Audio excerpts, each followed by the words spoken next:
Salam sejahtera Malaysia. Denyut nadi suara rakyat bergema di channel ini.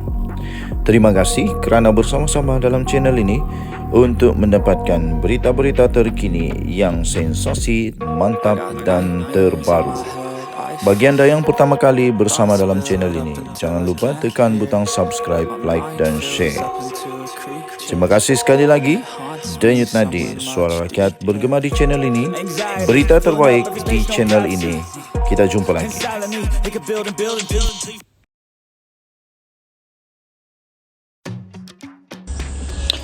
Salam sejahtera Malaysia. Denyut nadi suara rakyat bergema di channel ini. Berita terkini daripada astroawani.com. Tun M selar tindakan AS guna veto batal draft resolusi gencatan senjata di Gaza. Berita penuh. Kuala Lumpur, Tun Dr. Mahathir Mohamad sekali lagi menyelar Israel dan Amerika Syarikat berhubung peperangan yang berlaku di semenanjung Gaza yang sehingga kini telah pun mengorbankan lebih 18,000 orang nyawa rakyat Palestin. Bekas Perdana Menteri itu berkata, tindakan veto oleh Amerika Syarikat untuk membatalkan draft resolusi gencatan senjata kemanusiaan di Gaza semasa mesyuarat Majlis Keselamatan Pertubuhan Bangsa-Bangsa Bersatu PBB UNSC merupakan perkara biasa bagi negara Uncle Sam itu. Ini kerana, kata Tun Dr. Mahathir Mohamad, Amerika Syarikat diasaskan di atas pembunuhan beramai-ramai penduduk asli Amerika Utara dan hal itu tidak seharusnya dilupakan.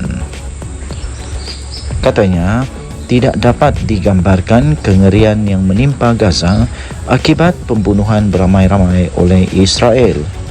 Zionis mendakwa mereka menghukum rakyat Palestin kerana pada 7 Oktober Hamas telah melancarkan serangan dan mengakibatkan 1,400 orang rakyatnya telah terbunuh. Tetapi Israel telah lupa. Selama 70 tahun mereka telah menindas rakyat Palestin, mencuri tanah untuk mewujudkan negara Israel, mengembangkan negara mereka ke tanah Palestin, membina penempatan, menangkap dan memenjarakan ribuan rakyat Palestin tanpa bicara, menyiksa mereka, membunuh rakyat Palestin setiap hari, merampas Baitul Muqaddis dan Tembim Barat, kata Tun Mahathir. Tun Mahathir juga berkata rakyat Palestin telah berusaha untuk mendapatkan kembali tanah mereka. Mereka juga menerima negara Israel, tetapi penindasan, pembunuhan, penodaan Al-Aqsa, penahanan dan penyiksaan, pembinaan penempatan dan lain-lain masih berterusan, katanya dalam satu kenyataan pada Rabu. Mengulas lanjut, Dr. Mahathir berkata, adalah luar biasa bagi Hamas yang akhirnya melakukan keganasan untuk membalas dendam terhadap Israel, dan sekalipun Hamas telah melancarkan roket terhadap Zionis, ia adalah kurang daripada apa yang pihak lain akan lakukan jika tanah mereka diduduki oleh orang lain. Jelas beliau lagi, apa yang dikatakan hukuman terhadap rakyat Palestin adalah tidak seimbang dengan kerosakan yang dilakukan oleh Hamas. Katanya sudah 18,000 penduduk Gaza telah terbunuh dengan 70% daripada mereka adalah wanita dan kanak-kanak. Malah bayi juga tidak terlepas, kata Mahathir. Mahathir juga berkata seluruh bandar yang mempunyai lebih 1 juta penduduk telah dihancurkan ke tanah. Hospital dan sekolah telah dibom. Bekalan elektrik dan air terputus. Makanan tidak tersedia, tegas Tun Dr. Mahathir Mohamad. Seluruh dunia, kata Mahathir, telah menuntut gencatan senjata di Gaza, kecuali Amerika Syarikat yang kononnya juara hak asasi manusia dan kebebasan daripada penindasan. Denyut nadi suara rakyat bergema di channel ini. Untuk mendapatkan berita lengkap, sila layari astroawani.com bertarikh 13 Disember 2023 bertajuk Tun M selar tindakan AS guna veto batal draft resolusi gencatan senjata di Gaza. Denyut nadi suara rakyat bergema di channel ini. Bye-bye. Salam sejahtera Malaysia. Denyut nadi suara rakyat bergema di channel ini. Jangan lupa tekan butang subscribe, like dan share. Malaysia kita punya, cintai Malaysiaku, kita jaga kita.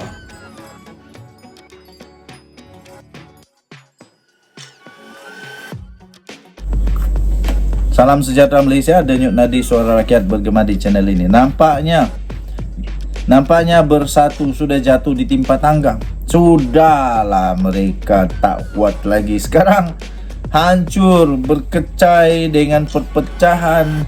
Dah 5 orang keluar daripada sokong Muhyiddin, sokong kepada Anwar. Sekarang ini mereka berharap adalah mungkin kerjasama dengan bekas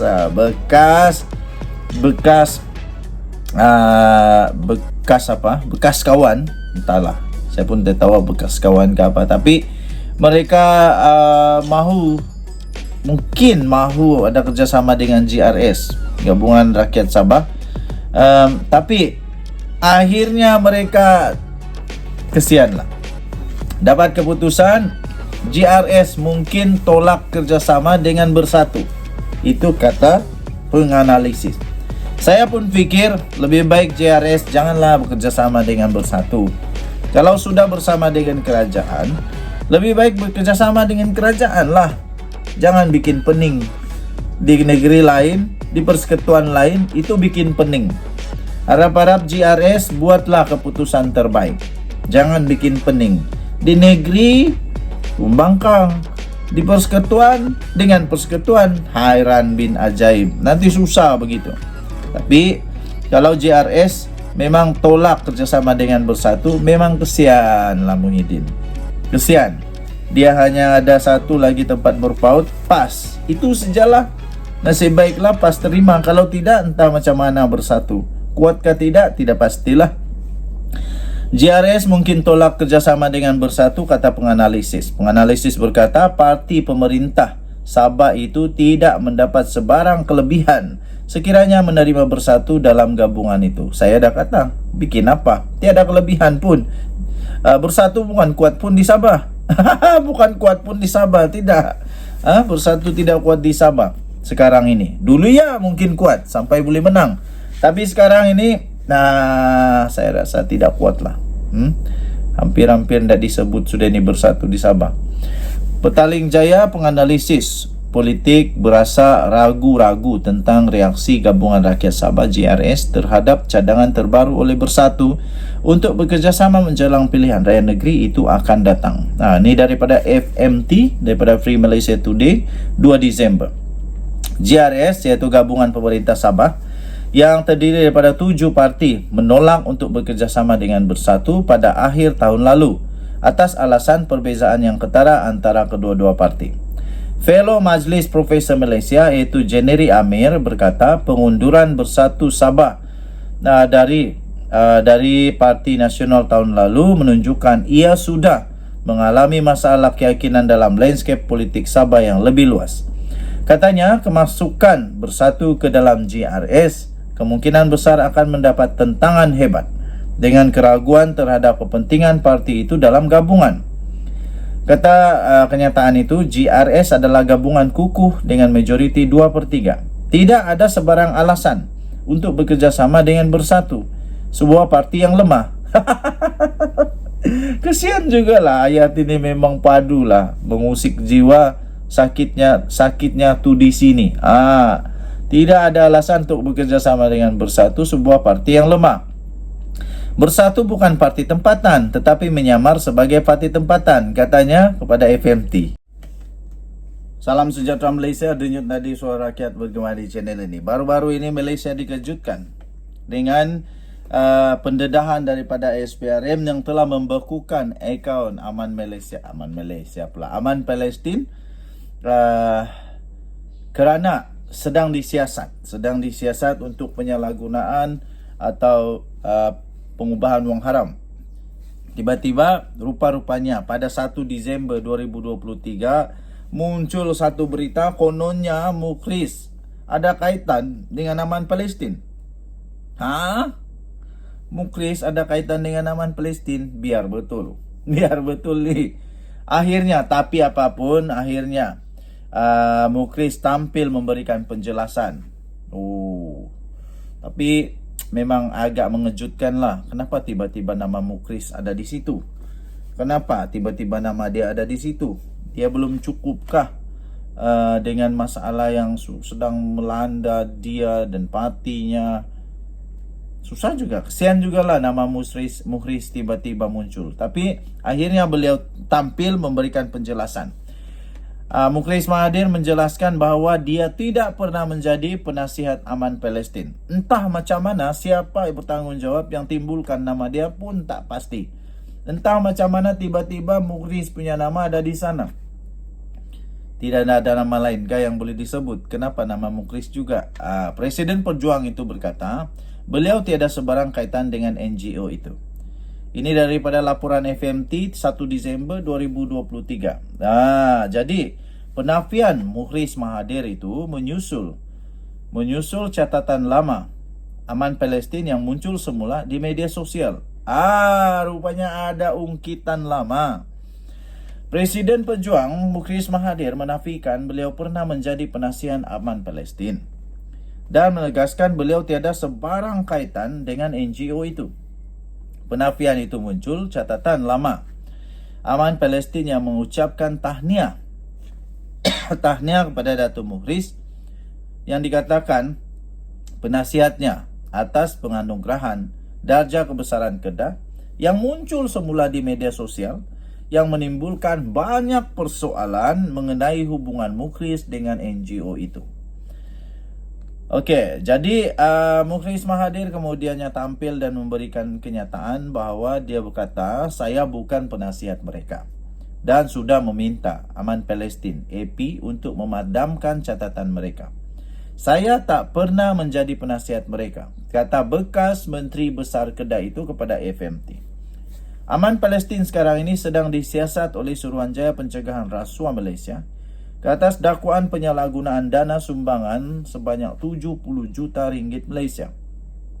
Minggu lalu, agensi anti rasuah itu membekukan 41 akaun bank yang membabitkan dana lebih 15 juta ringgit Malaysia yang dikaitkan dengan Aman Palestin dan beberapa entiti lain.